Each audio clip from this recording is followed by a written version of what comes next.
sûr. Allez, sans abonnement, oui. Il est là, monsieur C'est que tout ça. Dom Chiaravino. Ah, oui. C'est mieux. Oui, je prononce bien. C'est mieux, ça sent qu'on a bossé en amont, en off. On a bien bossé tous les deux. Ça va tout le monde? Très bien, très bien. La forme, content de vous retrouver. Bon, on y va direct cette semaine, c'est la Vous avez grande. une musique italienne maintenant pour vous. Ouais, on met C'est- ça. Je dois prendre l'accent italien pour vous lancer, on met la musique. On essaye d'habiller les bides, tu sais.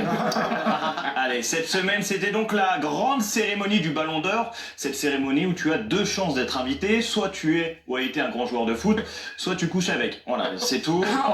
Greg Asher, lui en tout cas, était présent sur place. Je dis ça, je dis rien, je l'ai jamais vu réussir de jongle. Mais bon, en tout cas, moi, vous vous doutez bien que je n'y étais pas. C'est vrai qu'il est fatigué là. Ouais, je n'y étais pas, moi, pas faute d'avoir marqué un but lors de la Coupe du Beaujolais 2014.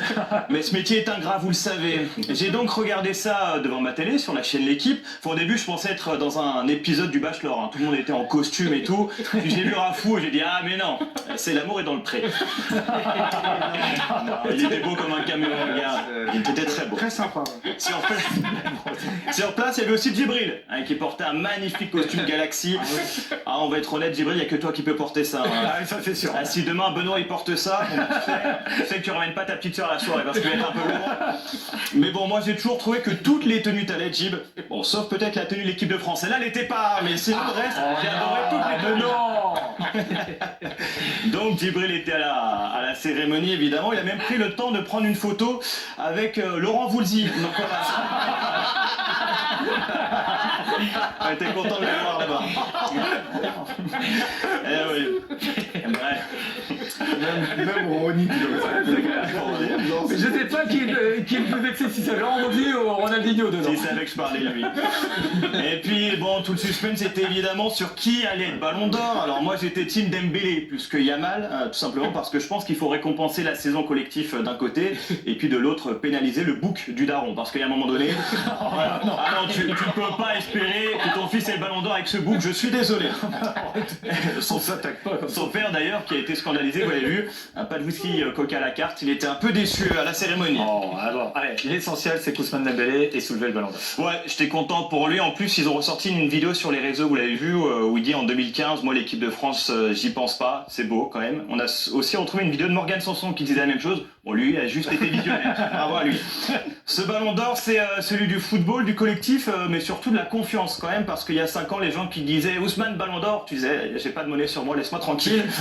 Mais c'est eux qui avaient raison. Eh oui, pourtant à l'époque, il passait sa vie à l'infirmerie, hein, toujours sous-produit. Il y a un moment, il était plus proche du Tour de France que du ballon d'or. Mais bon. Alors bravo Ousmane Dembélé, ballon d'or, Ligue des Champions, Coupe du Monde, tant de belles choses de soulever. Ah, pour moi, c'est le plus beau palmarès depuis Vincent Cassel. Bon, sinon pour... Tant de choses de soulever, oui, non, Ouais, ouais, c'est bon, ouais, c'est ouais, bon. bon, C'est bon, j'enchaîne, stop, c'est bon, on va enchaîner, c'est bon. Allez, sinon pour le reste du classement... Les gens commencent à se dire quel Oscar, bon ouais. Sinon pour le reste du classement, pas grand chose à dire, si ce n'est Cole Palmer devant Pedri. Bon, on en discutait en off avec Djibril, il me disait que c'était comme mettre Matt Pokora devant Aya au Energy Music Award, et je suis plutôt d'accord avec lui.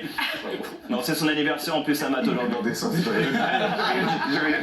Il a rien dit. Bon anniversaire Matt, en tout cas. Allez, le reste de l'actualité, ça vaut mieux le reste de l'actualité. Allez, en vitesse, hein. Par contre, l'OGC Nice n'a toujours pas gagné en Coupe d'Europe. 13 matchs de suite sans victoire. À la dernière fois qu'on a vu les Aiglons gagner en Europe, le club de Vichy était en première division. Oh non. En Ligue Cup anglaise, Hugo Ekitike a fait gagner son équipe dans les dernières minutes et a célébré en enlevant son t-shirt. Vous l'avez vu, bon, il y avait déjà un jaune, il a été expulsé. En même temps, qui enlève son maillot au premier tour d'une coupe anglaise? J'ai pas compris, moi, c'est quoi le prochain truc? Là, il va mettre un triplé, un match de charité, il va demander à repartir avec le ballon, c'est ça? Bon.